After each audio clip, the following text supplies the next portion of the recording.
Hi, I'm Rachel. And I'm Mary Jane. We're so excited that you're here. Whether you're joining us for the first time or you're back again, we desire that you feel uplifted and challenged, but mostly that you are invited into a conversation that will enable you to develop deeper connections with those you do life with. So grab your favorite beverage and join us at Connection with Purpose. Welcome. If you are joining us for the first time, we are going to be talking about new beginnings today in our episode, and we'll be using Ezekiel 36:26, which is one of the versions that we use consistently. Is the New King James Version. And so that's what we will typically use when we read a passage of scripture if you want to follow along with us. But again, whatever version that you use, I think it's important to be familiar with. And hopefully this will unlock some questions that may arise, why different words were used and that sort of thing. But Ezekiel 36:26 says, I will give you a new heart and put a new spirit within you. I will take the heart of stone out of your flesh and give you a heart of flesh. If you, again, didn't have an opportunity to listen to our previous episode, we encourage you to do so. It gives you a little background about us and what this podcast is going to be about and the format that we're going to go into it with. And one of the main components that we believe is very important is music and how music can affect our heart and our minds. And so the songs that we encouraged you to listen to were number 1, Big Daddy Weave, All Things New. Number 2, Be Thou My Vision. Number 3, Keith Green, Create in Me a Clean Heart.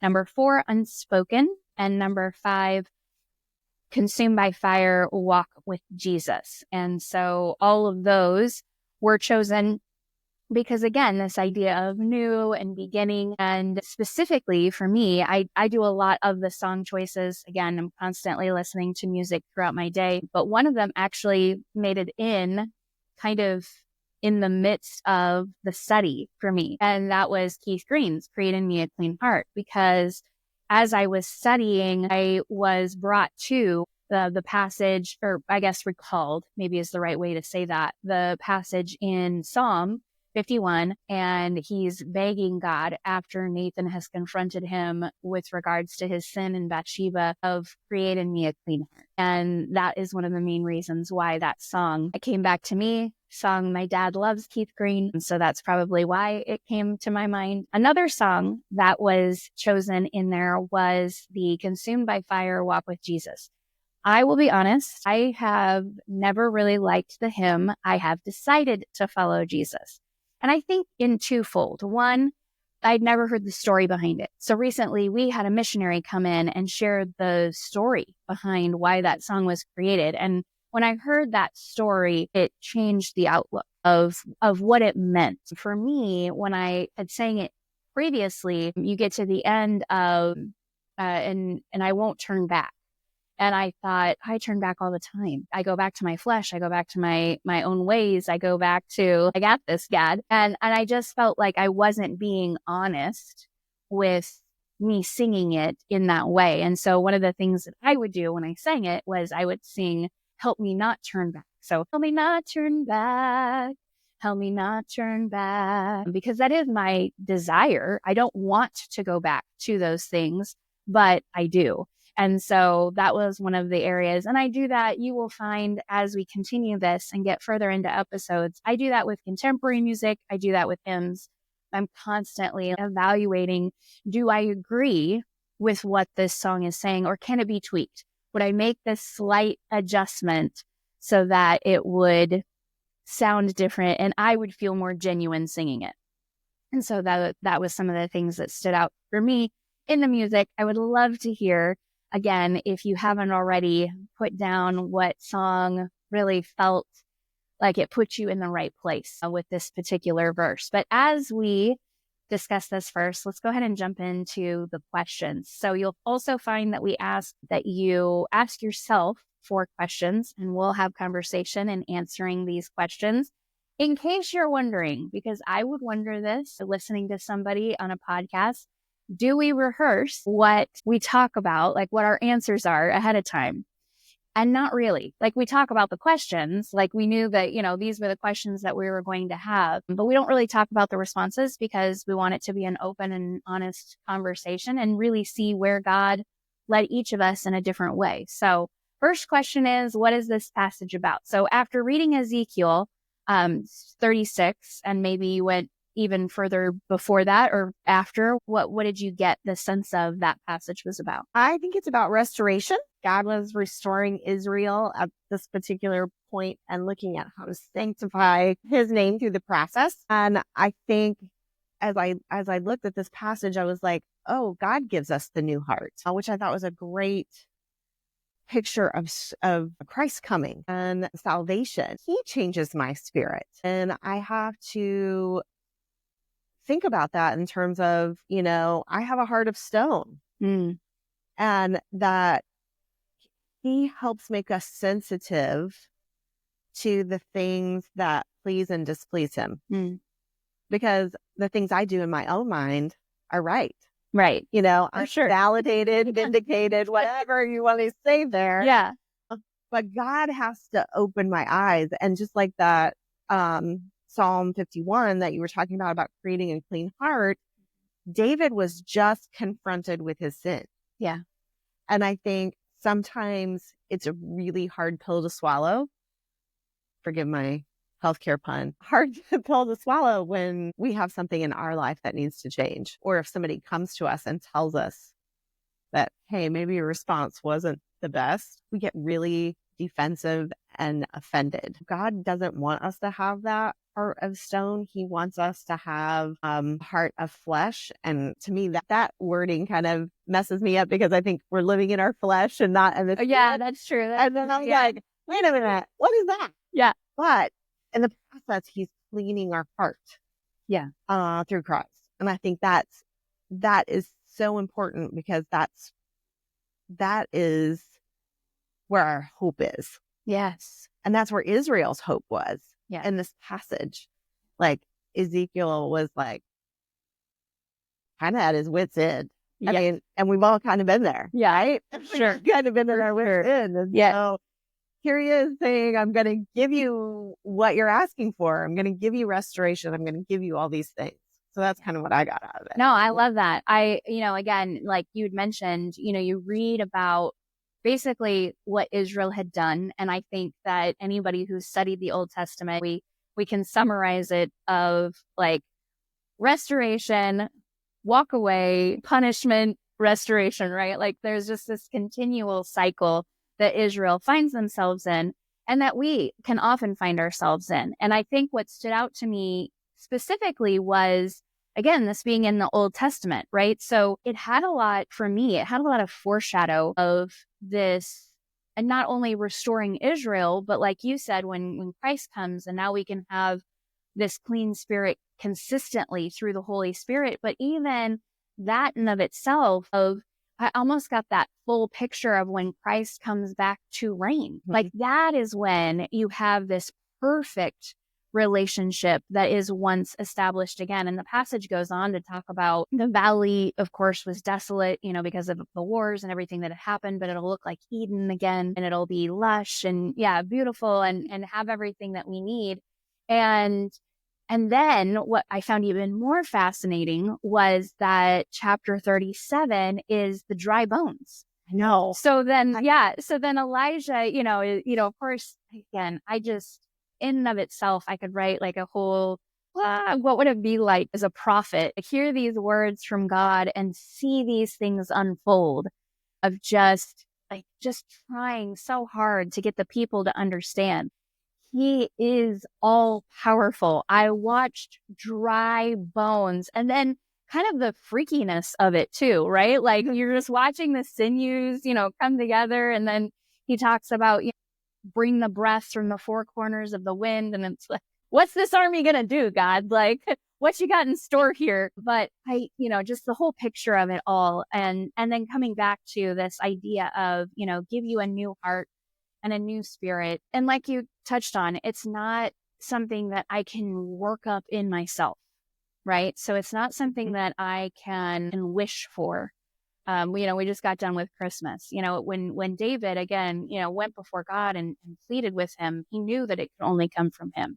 It wasn't, give me enough strength so that I can never fall into sin again. It was, create in me a new heart, clean spirit, because I can't be before you. I can't come before you and have the relationship that I need to have unless I have this in me. And so those things were really neat to study with this particular passage. What were some of the questions that you had when you were studying? Well, I was thinking about beginnings as I was looking at this. And so it was like, how do we begin? Why do we begin? What keeps us going after we start? And do we quit when it gets hard? Because one of the things I think about Ezekiel is he's like, die, die, die. I know, right? The whole book of Ezekiel. And then he's like, here it is. Here it is. It's chapter 36. Here's hope. Yeah. We have a hope. Yeah. And then he goes on to say, I've seen it. Yeah. And I'm like, how true is that in our life? We're like, oh, we're throwing a little pity party for ourselves. Yeah. And so my questions are, God gives us the strength to continue moving forward, to start new things, to do all of this. And then if he's behind it and he is helping orchestrate the things, he's going to give us what we need. But if we're not renewing and we're not in him as we're moving forward, then sometimes we feel burnout or we feel lonely. Yeah. I can't imagine how Ezekiel felt. I know. Many of the prophets, I know. right? So many of them were on their own, and time after time, we're like, guys, get it together. God's been pretty clear about what we need to do here. Do you remember the land of plenty? And nobody's listening. Nobody wants to hear the message. No. How frustrating would that be that you have this great message and nobody is listening? Yeah. Well, and honestly, that's why I personally relate to Jonah, because I feel like he had the most real response to it all. Why are you going to let them live? They should just die. They don't deserve it. Just go ahead and destroy them. I'm going to sit up on this hill and watch you destroy. Kind of putting yourself in the prophet's shoes. And what was that like? And the flip side, too. I've always tried to put myself in the shoes of the Israelites, because that's often where I am. I'm often doing whatever it is that they did and trying to figure out what it was that caused that aha switch moment, right? Because you mentioned something earlier about, hope and new. And it's fascinating because a lot of times things do have to die. Things do have to become chaos and disorder for the new to happen. That's what happens after natural disasters. That's what happens after tragedies, even. You see communities unite. You see people come together in effort of establishing the new and rebuilding. And so it is one of those things that you just have to stop and say, don't allow whatever I feel. This is another thought that I had when you spoke. We talk about how we get defensive, with people pointing out sin and stuff like that.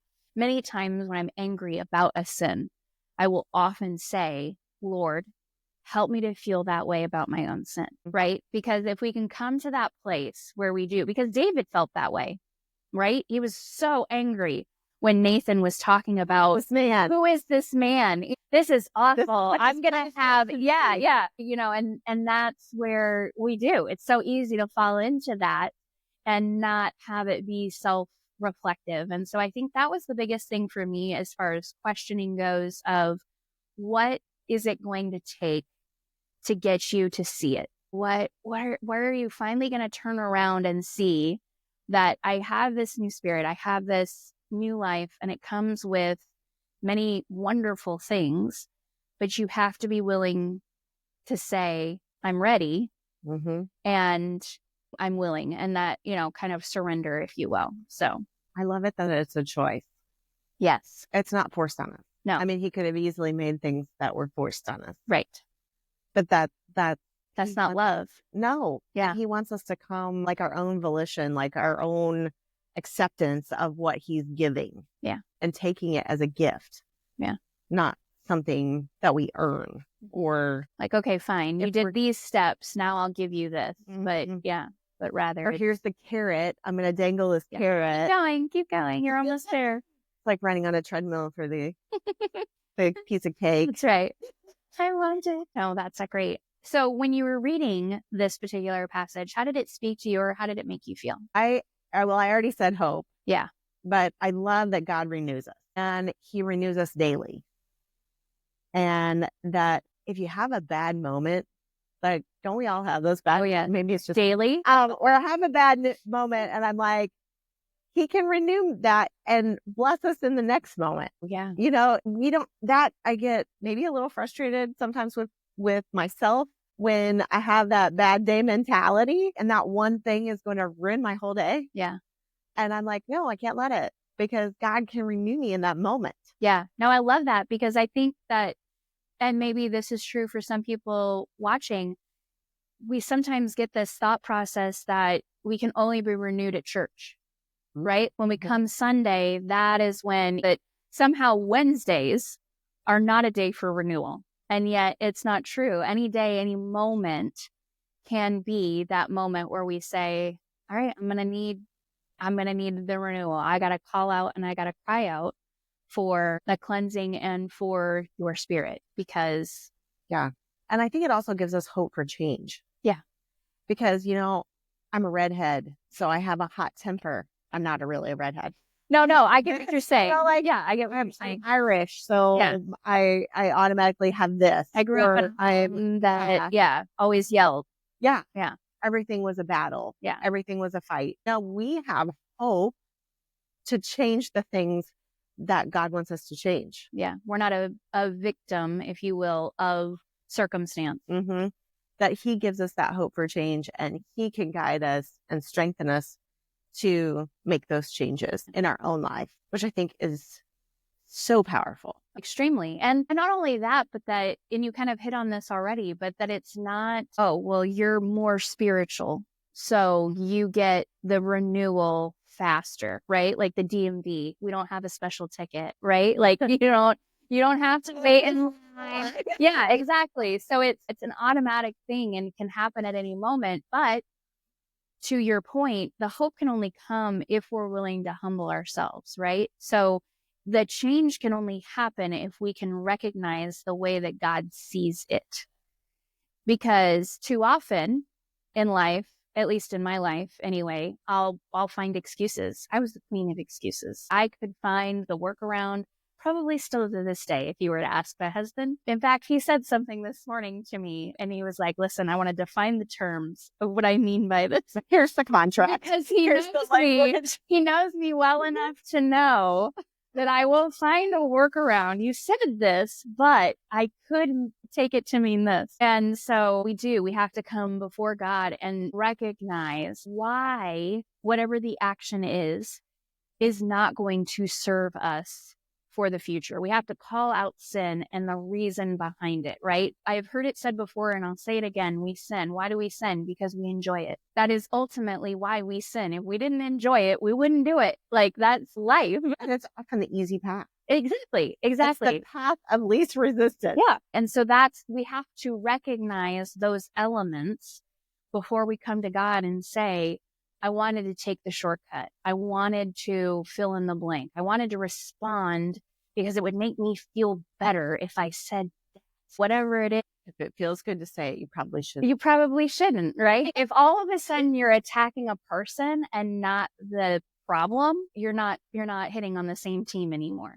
So all of those things are extremely important. And I think for me, as far as how did it speak to me, I agree. The hope definitely shone through that we're not doomed. We're not doomed to the heart of stone. We're not doomed to continue to repeat if we are, again, willing to humble ourselves and say, one, I recognize this for what it is. And two, I'm not going to accomplish it if it isn't for your spirit. Your spirit's I'm going to have to allow the spirit to now be in control. And whether that's holding my tongue, you don't have to say that at this moment. You can let it go and it's okay. You don't have to put it on Facebook. It will still have happened, even if you didn't post it. I don't have to be validated Exactly. and vindicated through my Facebookers. Through other. Yeah, exactly. So, I mean, there's those elements as well. And so I think that in particular spoke to me. And we kind of already touched on as well of just what did it feel like to watch those dry bones come to life, and then recognize that if he can take the dry bones, if he can take dry bones, these are not newly dead people. Oh, maybe they just, okay, they're back alive again. But these are dead, beyond dead people. And if he can take that and create and breathe back life again, that it doesn't matter where you are. It doesn't matter how far you've gone. He has the power and the ability to create a new heart. And that in of itself is, again, not only hopeful, but just powerful of who he is. Well, and that might not be a story that somebody knows who is in that position where they think they are so bad that God can't change them. Right.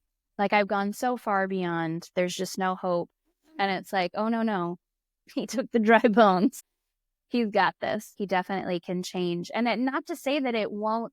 This is the other thing that I think sometimes Satan is really crafty on. Not to say that it won't be without struggle, or that you will have to face the consequences of whatever has happened. Well, just like David.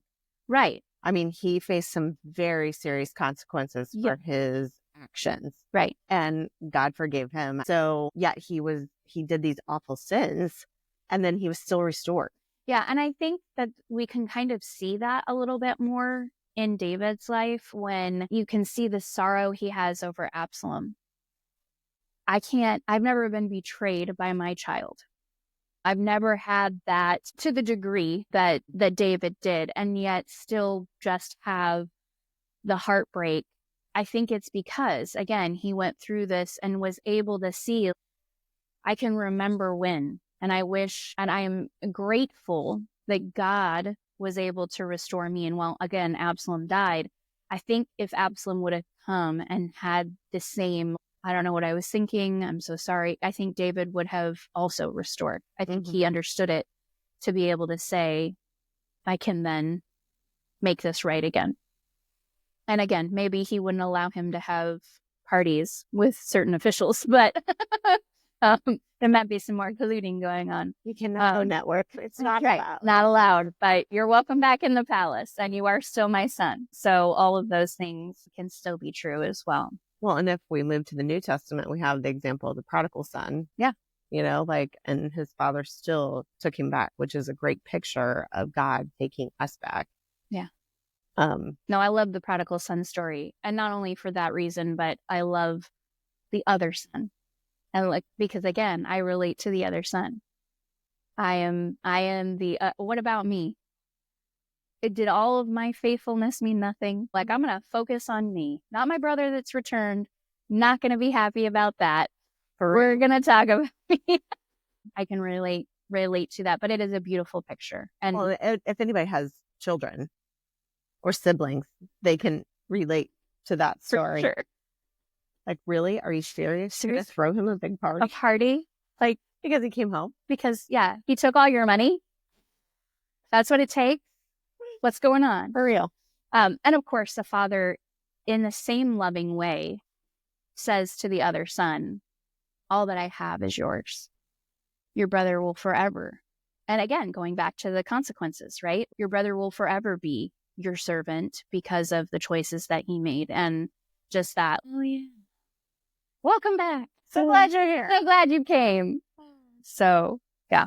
All right. Number 4, how can I apply what I've learned? I think you've hit on this a little bit, but how can I apply what I've learned from this particular verse? I think the thing that stood out to me the most was that I don't have to be perfect to start. I like that.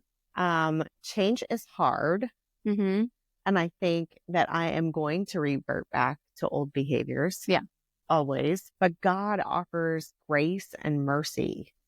And I think the biggest thing is that I need to be kinder to myself and offer myself that same mercy and grace that God would then give me to then change and continue changing. It's not, I'm going to get rid of this and I'm never going to have it again. I mean, there have been things that I've had to change in my life where, man, every time I did it, I had to say a scripture in order to get rid of it, because then Satan didn't want to hear that. Yeah, or to keep going. Or, this is my mantra, if you will, even with seasons of weight loss and other things. I'm not going to be 100% all the time. Yeah.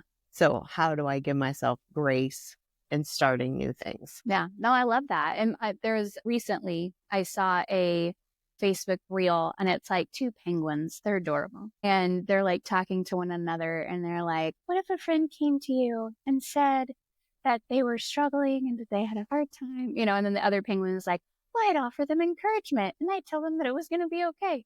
Okay, now what if you have a problem? I will beat myself up. Okay. Whatever you would say to the friend, you should say to yourself. Oh, I say that all the time. Yeah. Like, what would I tell my friend? Yeah. If they had the same issue?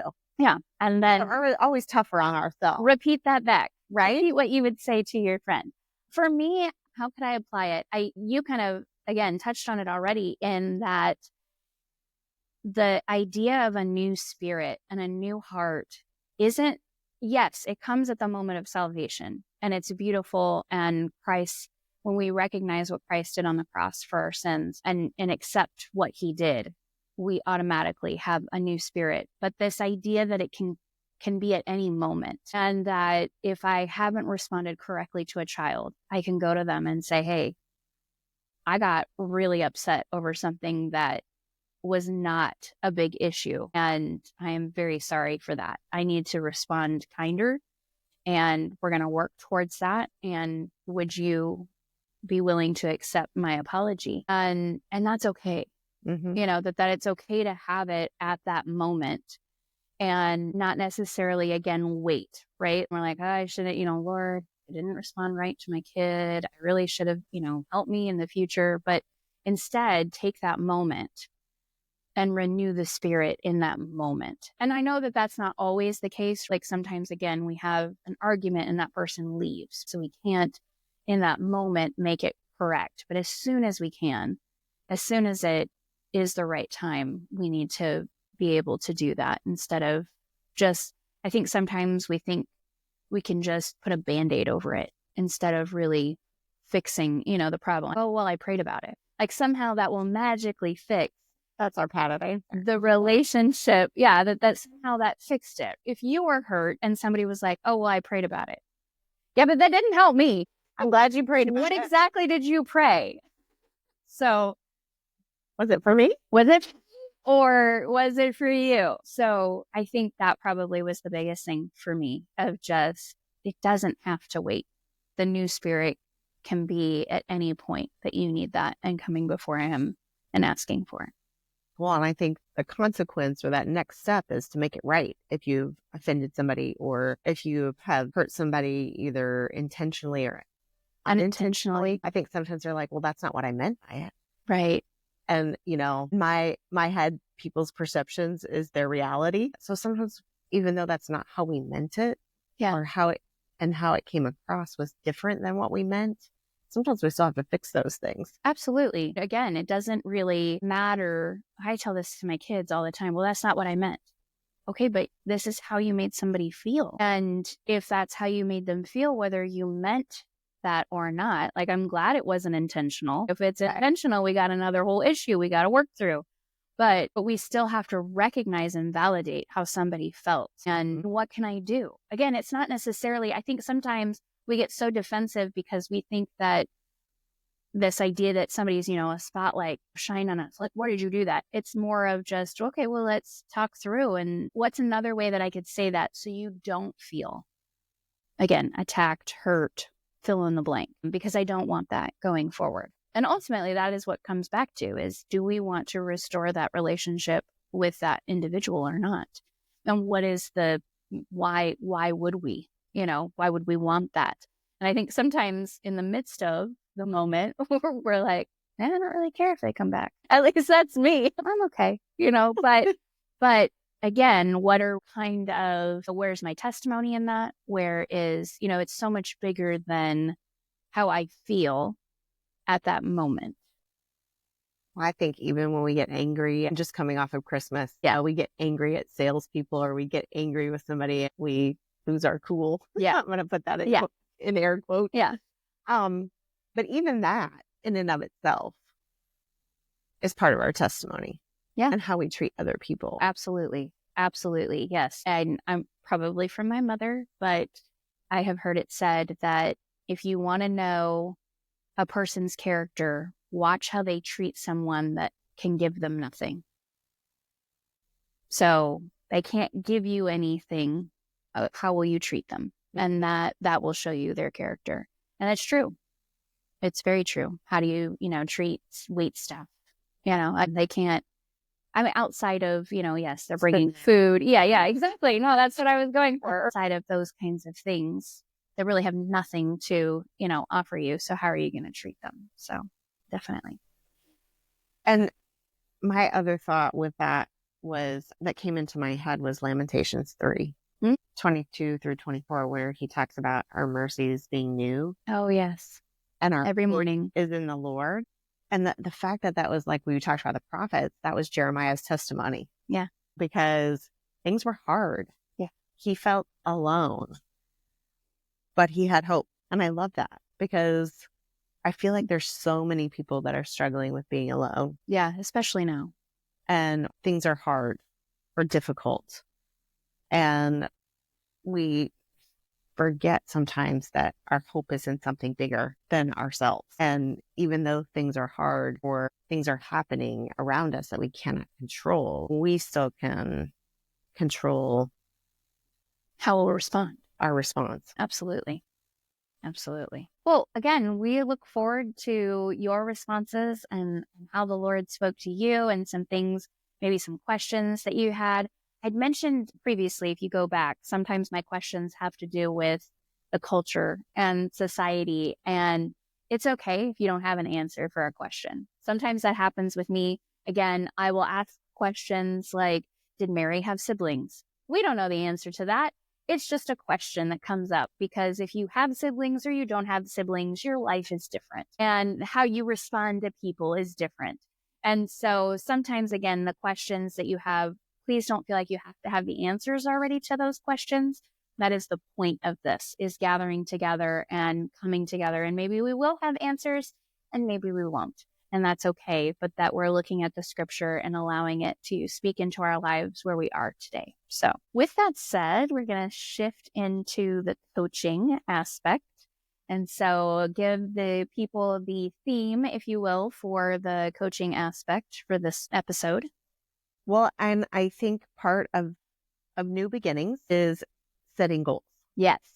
And how we set goals determines our ability to achieve them. I agree. And so sometimes it's just getting started. Where do I even start in this whole big thing? And some of us are jump both feet in. Let's see the big picture. Let's look at all of it and do rather all the things than all at once. One step that I can take. And then as we are looking at it, sometimes we have to start small. Yeah. And we have to look in our environment. Like, what are we specifically going to work on? And so if you've ever heard of a SMART goal, we want it to be specific. Mm-hmm. You want it to be measurable. Yep. So that you know you achieved it. I just want to eat better.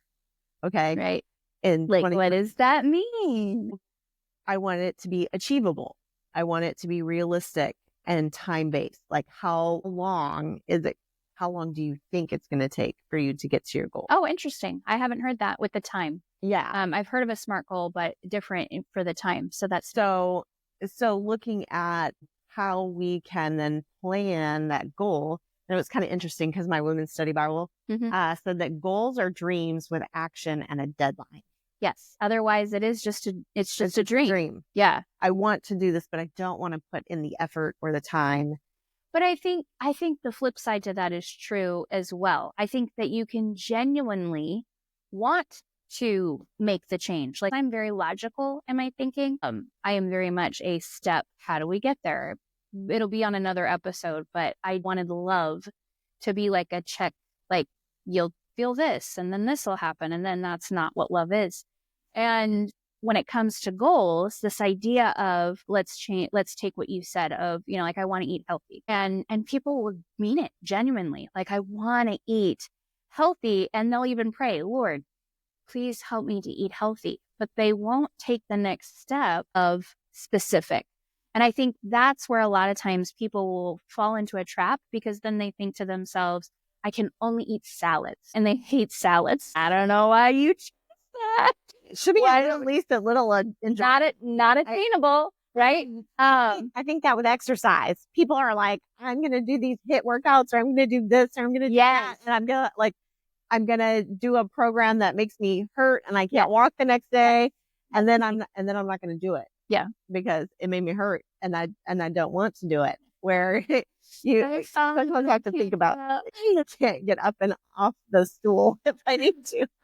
Can't walk down the stairs. We don't want, when we're starting something new, I would just caution people about getting into that trap. Yeah. All or nothing. Like just in our scripture today, we learned that we don't have to be perfect to start. I mean, just starting. My husband always says that if you're not moving forward, you're moving backwards. And so I think that's just really interesting. It's true in our spiritual life. It's true in our physical life. If we're moving and we're moving in the right direction, we're going to see benefits from that regardless. Well, and I think you kind of already hit on this as well, of that the movement isn't these big, giant leaps. We think that that's the other pitfall that we fall into, is that when we hear that we have to be moving forward, we immediately, at least I do, we immediately think that, oh, this movement has to be huge. God's not asking, especially spiritually, he's not asking for these big, huge. He's just saying, I need you to take this step, and then I need you to take this step, and then this step. And so it's not this ginormous, sometimes it is. Sometimes we are called, to have a big leap of faith, if you will. But like Abraham. Right. But sometimes it's just do what I said. Yeah. Just follow what I've put in front of you so that you can be ready for what's coming. Well, I think that's the other piece of some of this stuff, is that there's so much information out there. For sure. Even because of the internet. Yeah. Yeah. I mean, no matter what season you're in, there's so much information out there. There's so many people who are coaches. Yeah.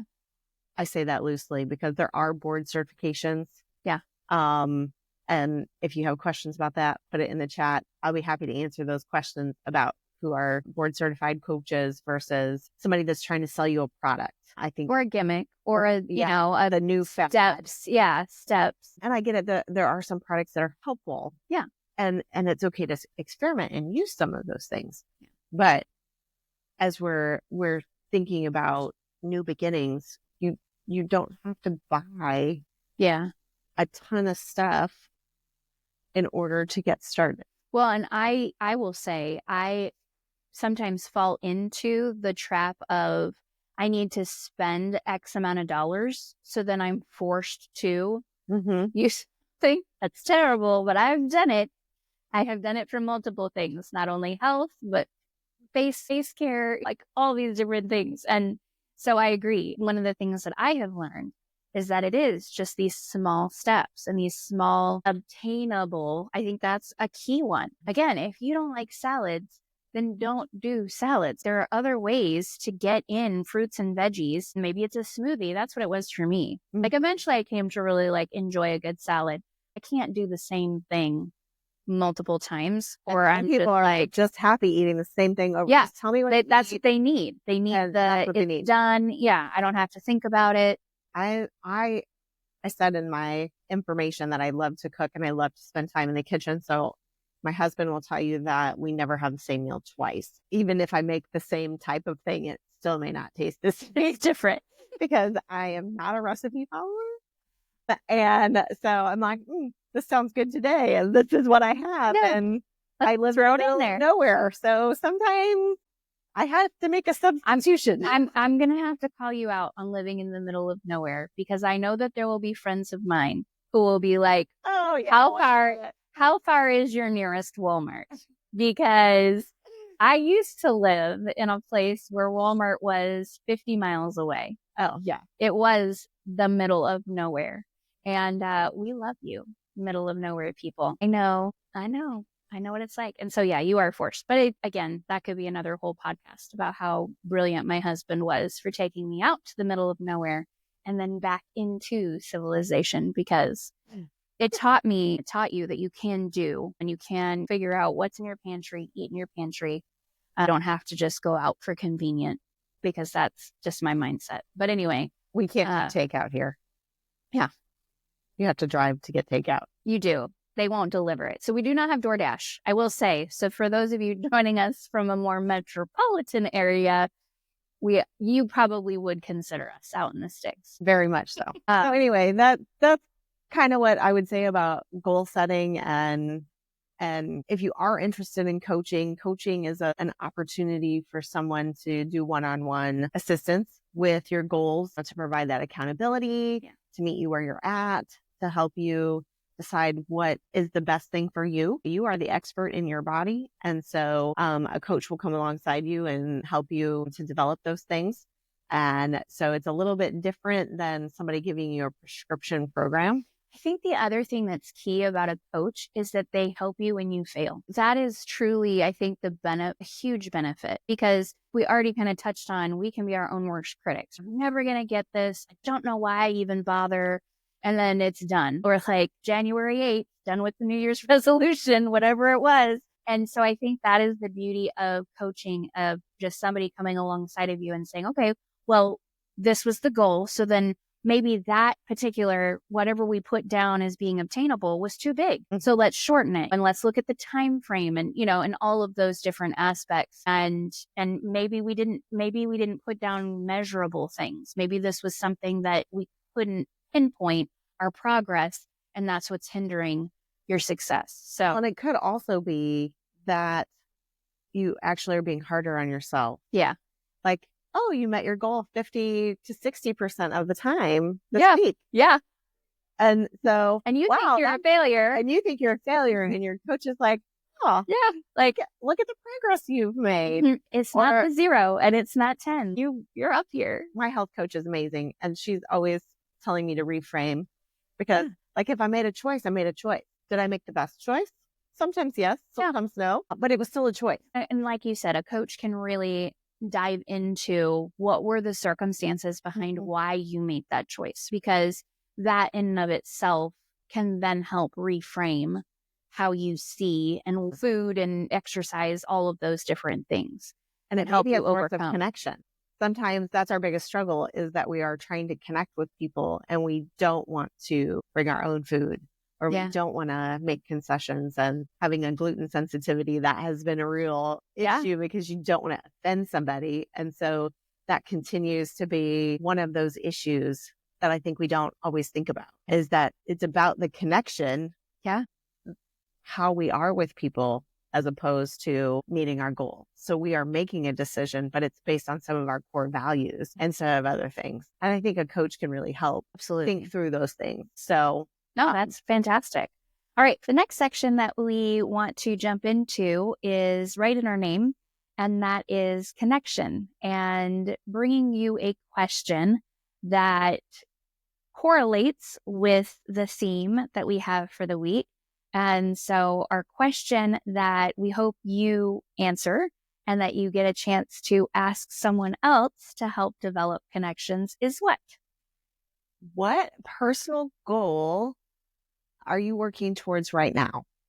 So as we're thinking about this, Rachel and I are working on bringing you great content as far as connecting with others. And that is one of our personal goals. We're curious to hear what your personal goals are. Yes. And like I said before, we hope that you will ask somebody else, start developing those connections. And we hope these questions are questions that you can ask somebody to hear what their response is, to get to know them a little bit better. We are now going to move to our next section, which is fun facts.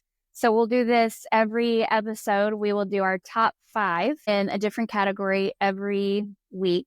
And this week was makeup. So we'll work forward. So if you only had one item, and then we'll work up to 5. So if you only had one item that you could put on, what would it be? Mascara. Okay. So for me, it was an all over color stick because it can be used on lips or cheeks or even sometimes eyeshadow, although I don't really like a creamy eyeshadow. I prefer a powder. But mine was an all over color stick because it can be used to be like, I am not sick and pale. All right. Number 2. I would say tinted sunscreen. Yes. Then this one we did talk about just slightly ahead of time because I was like, but is that more facial? Like not necessarily makeup, but more skincare. But you said yours is tinted. Yeah. So that's why. So it has the color in it. Double duty. Yeah. That's smart. I don't have one. So that's why I don't. Number 2 is mascara for me. Okay. So yeah. So if I have an all over color stick and mostly for my lips. So I just want something that puts color on my lips and then mascara would be number 2. So number 3. Primer. Yeah. No, I get it. I totally understand primer. Like if you're not using primer, you're doing makeup wrong. Like because it just totally wears different throughout the day. Mine was foundation because I didn't have foundation yet on mine. So I would do, if I only had, again, 3, I would choose the foundation over primer. So 4 is primer for me. 4 for you. Would probably be some kind of color stick. Yeah. I would say either a color stick or something with moisture in it. Yeah, like a gloss.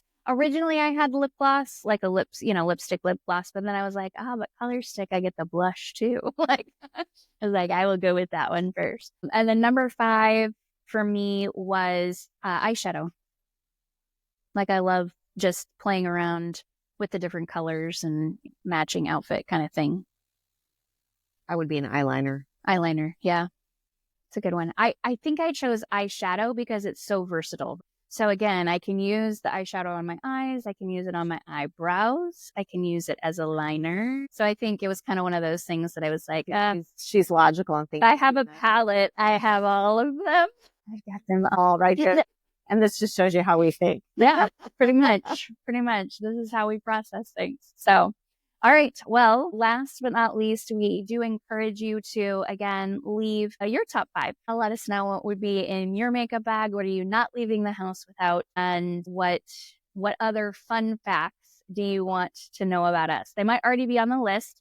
So if you mention something in the comments and we don't do it, chances are it's coming.